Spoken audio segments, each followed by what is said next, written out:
Something is breaking. Not in headlines, not in speeches, but in the numbers. Wall Street is booming, yet 61% of Americans live paycheck to paycheck. The S&P 500 sits at historic highs, but household savings are at modern lows. This isn't a correction. This isn't a cycle. It's a divergence, and it only ever ends one way. Every time in history that confidence split from survival, the result wasn't a crash. It was a reset. And this time, the signs are even louder. Because America is entering the most unsustainable phase of its economic life, and the arithmetic no longer adds up. Here's how it all begins. For most of modern economic history, confidence in markets and confidence in personal finances moved in rhythm. When the stock market boomed, so did optimism. When unemployment dropped, families planned vacations, bought homes, and imagined upward mobility. This harmony wasn't accidental. It was the foundation of the post-war American economy. But beginning in 2021 and accelerating through 2025, something began to fracture. Two lines that had always followed each other, stock market confidence and household financial outlook, started to diverge. Today, they sit on opposite ends of the chart. The S&P 500 flirts with all-time highs, breaking past 5,400 points. Corporate profits have exceeded $2.8 trillion, and investor sentiment is bordering on euphoric. Nearly 70% of investors believe the market will continue to rise in 2026. But beneath those headlines lies a different story, a quieter, more disturbing one. Because according to surveys from Gallup and the University of Michigan, over 61% of Americans now report living paycheck to paycheck, and 64% say they are deeply worried about covering basic monthly expenses like rent, groceries, and insurance. This split is what economists call a confidence divergence, but the reality behind it is more psychological than statistical. The nation is effectively living in two economies. One is made of portfolios, dividends, asset inflation, and capital gains. The other is made of hourly wages, shrinking savings, and rising bills. These two realities no longer intersect, and the further they drift, the more unstable the entire system becomes. This divergence has only happened 3 times before in the past century. In 1929, just before the Great Depression, in 1999, at the height of the dot-com bubble, and again in 2007, on the eve of the global financial crisis. Each time, the pattern was the same. Markets climbed in the face of deteriorating fundamentals. Consumers kept spending using credit instead of cash, and institutional investors believed they were insulated from the ground-level pain. Each time, the correction that followed was not mild. It was systemic. The root of the divergence lies in how the modern financial system rewards perception over production. Since 2010, financial assets have inflated by nearly 300%, while cumulative wage growth has trailed far behind at just over 50%. Workers are not earning more, they are borrowing more, stretching each dollar further as prices climb faster than paychecks. Yet asset holders, investors, and institutions continue to profit because the system favors capital, not labor. In theory, rising markets should signal a healthy economy. But in practice, what we see is a decoupling of stock performance from daily survival. The average American doesn't own stocks. Roughly 89% of equity wealth is held by the top 10% of households. For them, optimism is easy. For everyone else, it's an illusion. And the danger of this divergence isn't just economic, it's political and social. When people see their lived reality ignored by the institutions that claim to represent them, they stop believing in those institutions altogether. This is why trust in Congress, Wall Street, the media, and even the Federal Reserve has fallen to historic lows. The confidence gap becomes a legitimacy crisis. Eventually, the math forces convergence. Either incomes rise, which seems unlikely given current stagnation, or valuations correct downward. In every past instance, the resolution wasn't gentle. It came through market shocks, widespread layoffs, credit contractions, and, often, political upheaval. The confidence divergence we're witnessing in 2025 isn't just a warning sign. It's a signal that the social contract that once held the economy together, the belief that hard work leads to security, is breaking down. And when that belief collapses, numbers don't matter, narratives don't matter. All that's left is survival. Because when Wall Street celebrates and Main Street struggles, history tells us one thing. One of them is wrong, and it's never the one who's hungry. There was a time when saving money was a cornerstone of the American dream. Families tucked away a portion of every paycheck, building a buffer for emergencies, a down payment for a home, or a fund for their children's future. In the 1980s, the average household saved 13% of its income. Today, that number has collapsed to less than 4%, and in some months, it dips close to zero. This isn't a story of personal irresponsibility. It's a structural breakdown, the kind that doesn't make headlines, but quietly erodes the foundation of a functioning society. The silent collapse of savings is one of the clearest indicators that the American economy is running on borrowed time and borrowed money. Over the past decade, wages have stagnated while the cost of living has surged. Healthcare premiums, energy bills, car insurance, and especially rent have climbed by double-digit percentages. Meanwhile, real wage growth for most workers has barely kept up with inflation and in many cases fallen behind. For the average American household, every dollar earned is already spoken for. Rent consumes over 40% of disposable income. Groceries take another 15 to 20%.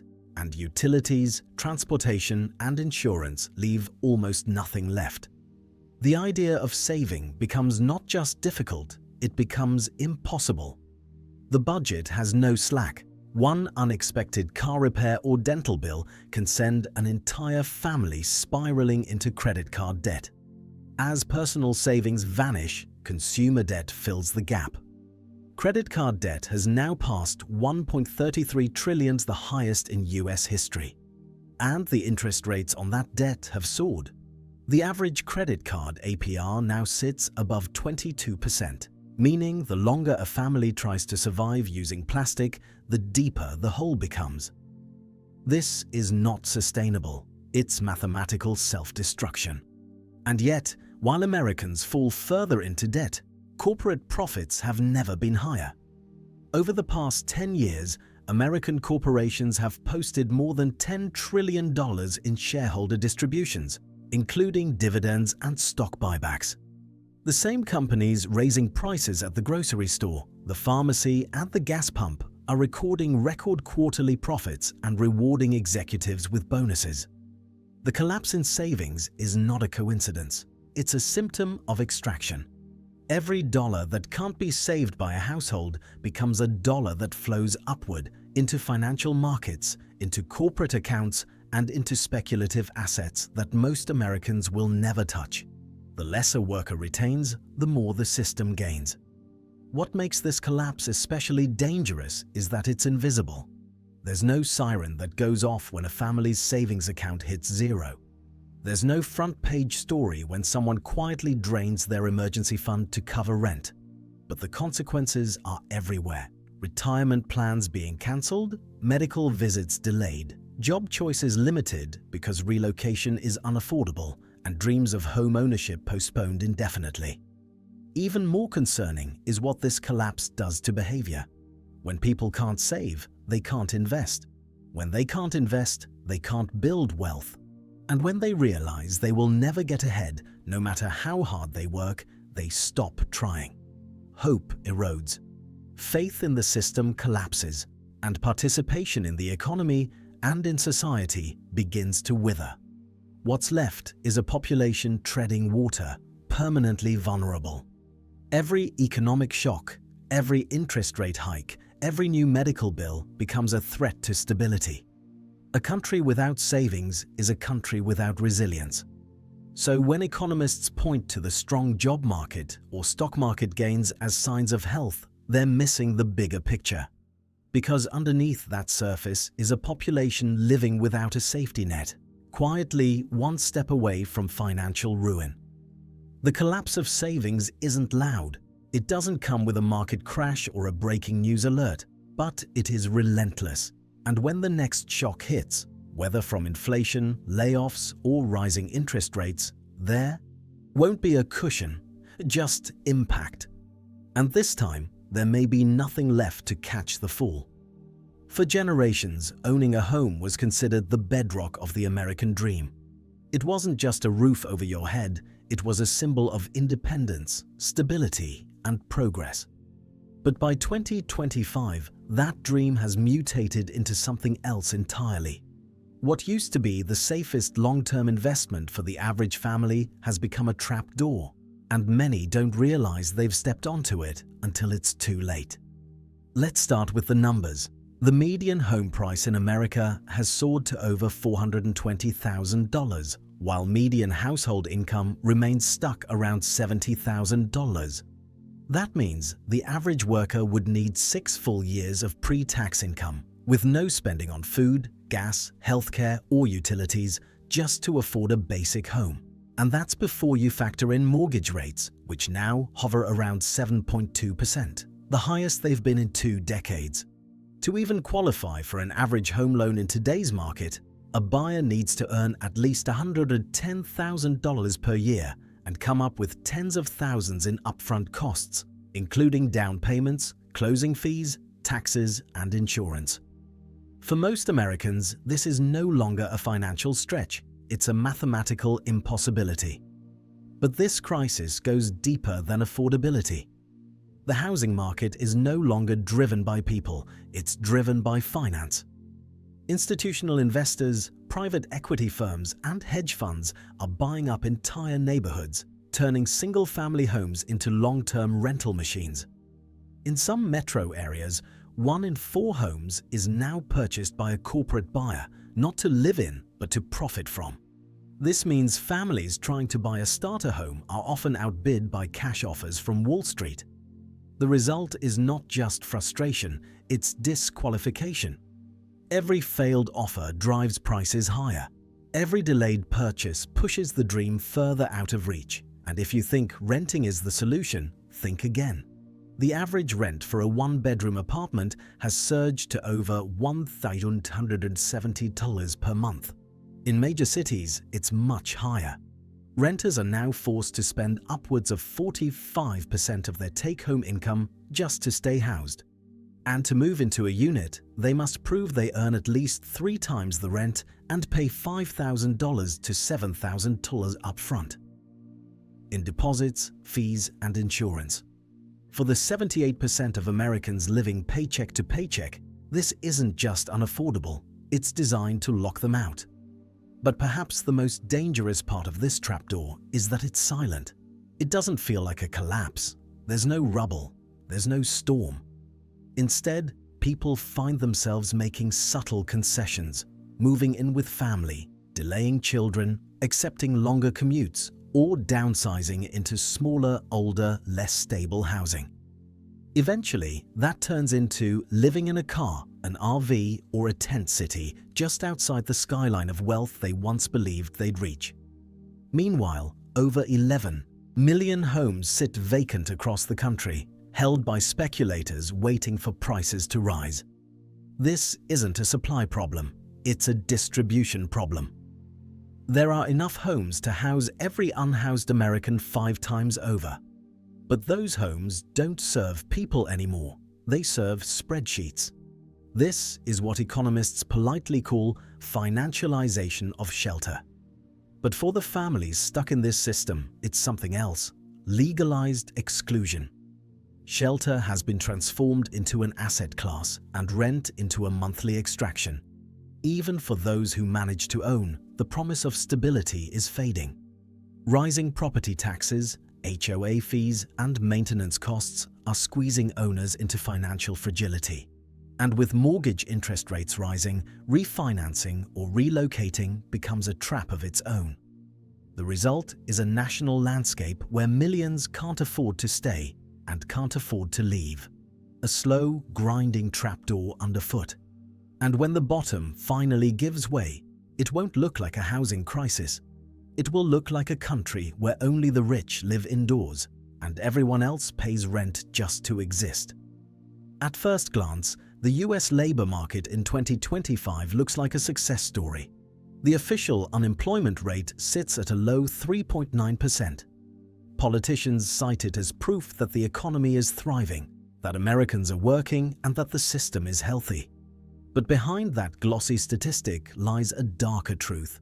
A labor market that has been hollowed out, distorted, and weaponized against the very people it claims to serve. This is not full employment. It's the illusion of full employment. Because hidden behind that 3.9% figure is a workforce that has been forced into part-time, temporary, or gig work at unprecedented levels.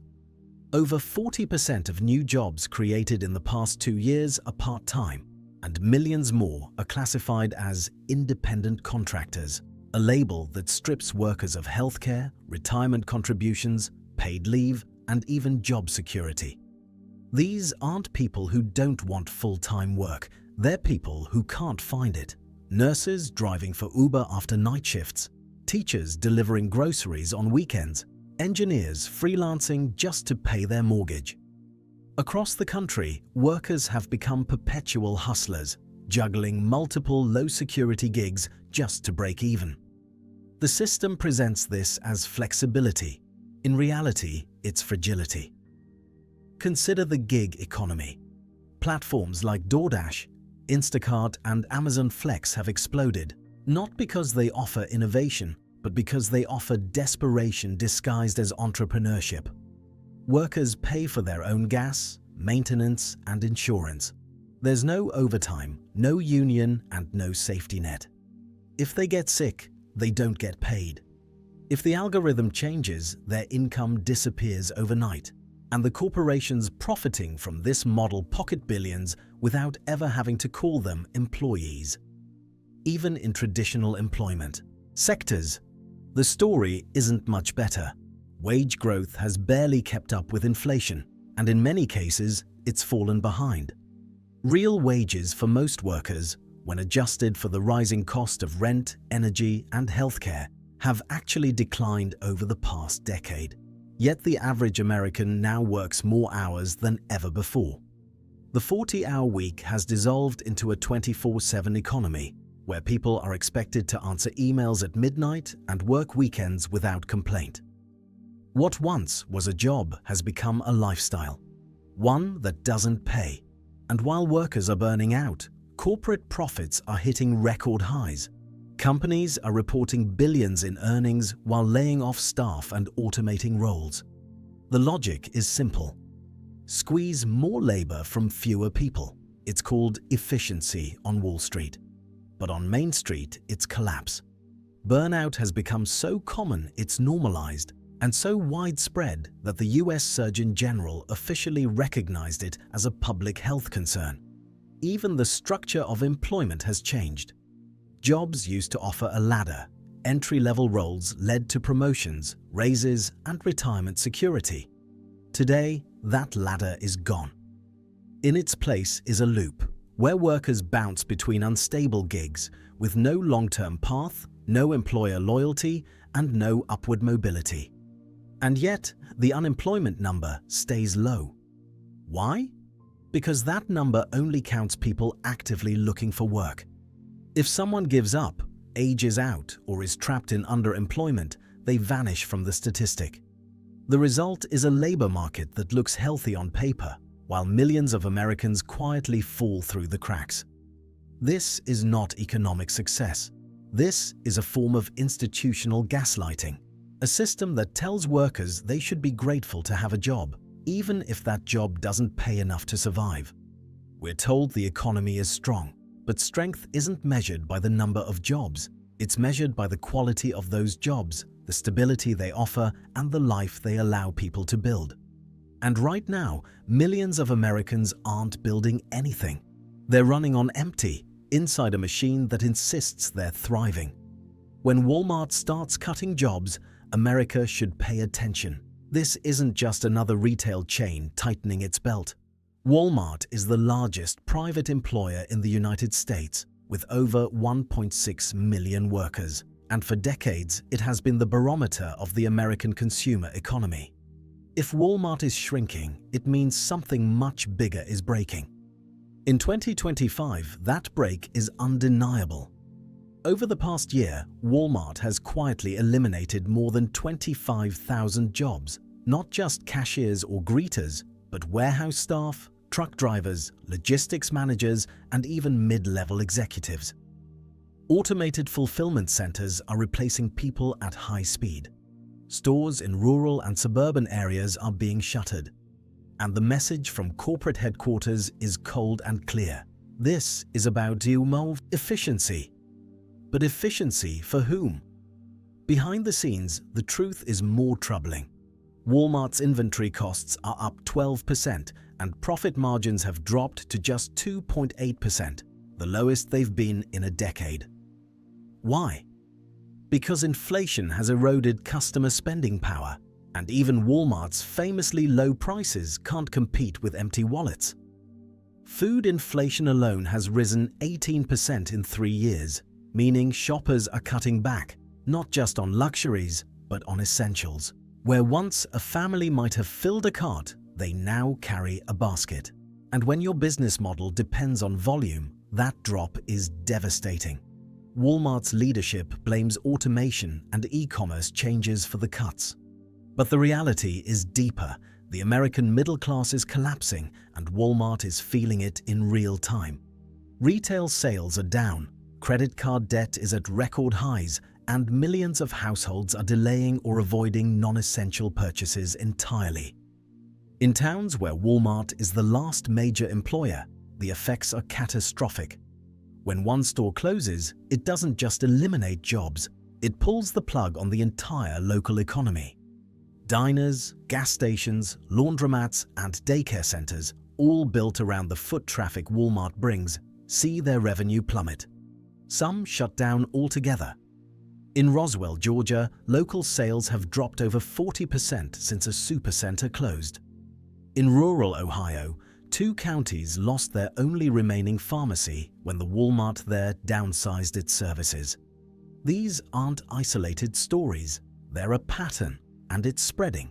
And automation isn't the great solution it's marketed as. Yes, replacing 10 cashiers with 10 self-checkout machines saves labor costs, but it also removes income from the community. That income doesn't circulate anymore. It doesn't pay rent or groceries or school supplies. It vanishes into balance sheets and quarterly reports. Meanwhile, the emotional toll on workers is staggering. Many of Walmart's employees have been with the company for decades, earning barely enough to survive, but holding on because it was stable. It was familiar, and now they're being replaced by machines that don't take bathroom breaks, don't get sick, and don't ask for raises. This isn't about technology outpacing labor. It's about profit outpacing people. Walmart's transformation is a symptom, not a cause. It reflects a broader economic truth. The consumer economy is running out of fuel. When Americans can't afford to spend, retailers collapse. And when the largest one begins to fall, it sends shockwaves through every other business that depends on volume, cheap labor, and low-margin survival. The company that once promised save money, live better, is now delivering pink slips instead of paychecks. This is how economic downturns look in the modern era. They don't always start with stock crashes or bank failures. Sometimes they begin quietly in the aisles of your local store, where the shelves are stocked, but the customers are gone. And when Walmart contracts, it's not just a corporate decision, it's a national distress signal, one we can no longer afford to ignore. From the outside, the US economy looks healthy. The S&P 500 is soaring, corporate earnings are strong, and investor sentiment is near euphoric. The headlines celebrate record-breaking stock performance, and for the top 10% of households, who own nearly 90% of all stock wealth, it feels like prosperity. But for the remaining 90% of Americans, it feels like watching a parade from outside a locked gate. This is the stock market mirage, a dazzling illusion of national wealth built on valuation instead of value, perception instead of productivity. And beneath the surface, the numbers tell a very different story. Since 2010, the S&P 500 has surged nearly 300%. Adjusted for inflation, it's one of the strongest bull runs in history. But over that same period, real wage growth has trailed far behind, barely exceeding 50%. And much of that came in the form of inflationary adjustments, not actual improvements in lifestyle or purchasing power. For millions of workers, the cost of living has risen faster than their ability to earn. Housing, healthcare, education, and energy are all up by double digits, while income has remained stubbornly flat. So who's winning? The answer lies in financial engineering. Over the past decade, American corporations have spent more than 17 trillion in buybacks, artificially inflating share prices without improving productivity. In 2023 alone, buybacks totaled over 920 billion. These moves benefit shareholders and executives, but they do nothing to create jobs, improve infrastructure, or strengthen the real economy. In many cases, companies cut staff or underinvest in long-term innovation just to keep those stock prices climbing. This divergence between financial markets and economic fundamentals is not new, but in 2025 it has reached its widest gap in modern history. The market capitalization to GDP ratio, a classic indicator of overvaluation, now exceeds 185%. That's higher than the peaks of 2000 and 2008, both of which were followed by severe corrections. Historically, any ratio above 150% signals a bubble. Today, we are deep into uncharted territory. The illusion is sustained by cheap debt, corporate leverage, and central bank intervention. Since 2020, interest rates have bounced between historic lows and aggressive hikes, but the long-term effect has been to prop up financial assets while leaving real-world wages behind. Every injection of liquidity into the financial system adds fuel to the stock market, but does little to help working families afford groceries or gas. This is where the mirage becomes dangerous. When stocks rise while real income stagnates, it creates a false narrative of growth. It tells people the economy is thriving when, in reality, most can't afford to buy a home, start a family, or retire. It masks fragility with fireworks, and for younger generations, this illusion is even more corrosive. Millennials and Gen Z now hold just 6% of total US wealth, compared to the 21% baby boomers held at the same age. The average young worker today cannot buy into the market, cannot afford property, and cannot save. Watching the stock market climb while they drown in rent and debt isn't inspirational, it's alienating. It tells them the system wasn't built for them. What's worse is that this mirage affects policy. When stock indexes rise, lawmakers declare victory. But stock performance has become decoupled from economic well-being. The success of capital is no longer tied to the success of the people who generate it. Eventually, the illusion breaks. The question is never if, but when. And when that day comes, the fall will be sharp. Not because markets are evil, but because they're unsustainable when built on perception instead of production.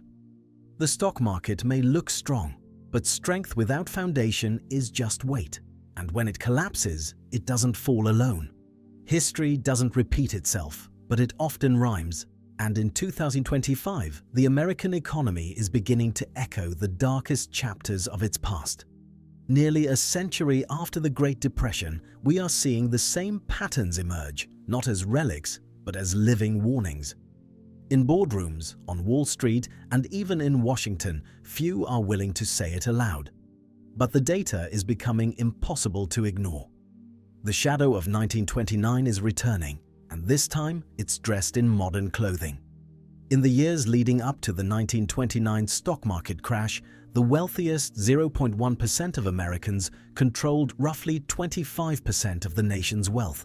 In 2025, that number is over 20% and climbing. Back then, stock markets were euphoric, corporate profits were sky-high, and capital was concentrated in fewer hands than ever before. Sound familiar? The parallels go deeper. In the 1920s, wages stagnated while asset prices soared. Industrial production outpaced income growth, and consumer credit ballooned to fill the gap between what people earned and what they needed to survive. That gap eventually collapsed under its own weight, triggering a chain reaction that decimated markets, wiped out savings, and plunged the world into depression. Today, the same ingredients are back on the table.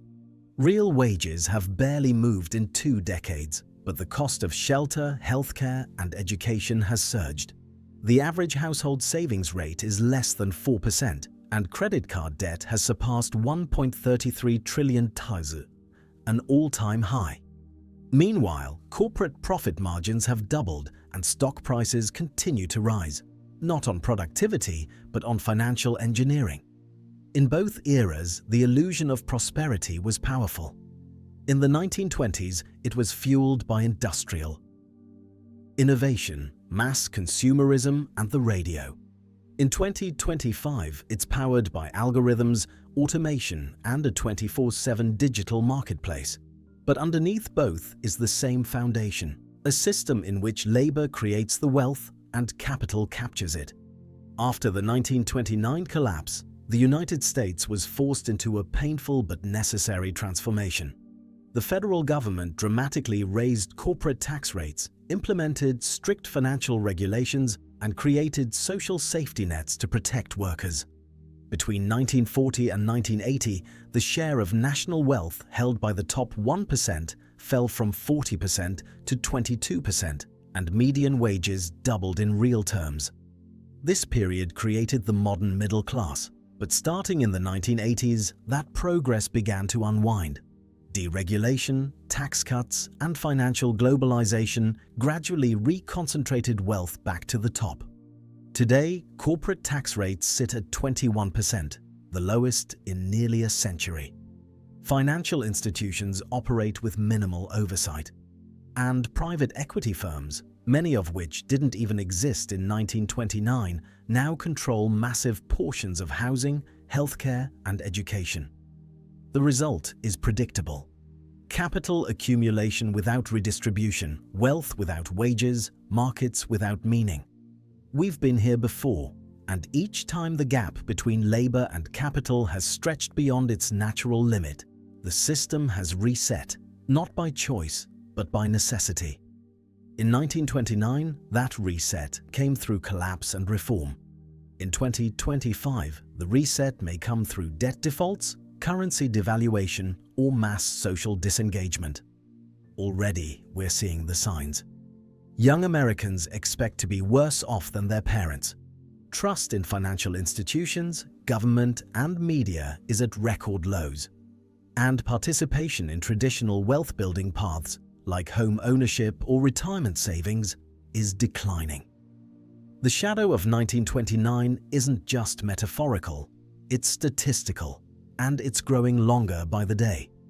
The last time we ignored these signals, it cost the world an entire generation of economic growth. The question isn't whether we're in danger. The question is whether we're paying attention. Because when history rhymes, it does so in patterns. And right now, the pattern is unmistakable. What we're witnessing is not a collapse. It's a return to clarity. The economy that once rewarded effort is now harvesting labor, and the population that once believed in it is beginning to look elsewhere. History doesn't end with noise, it ends with silence. Then, a decision. Because once the illusion fades, what happens next depends on what people are willing to build in its place. The reset isn't just economic, it's psychological, and it has already begun.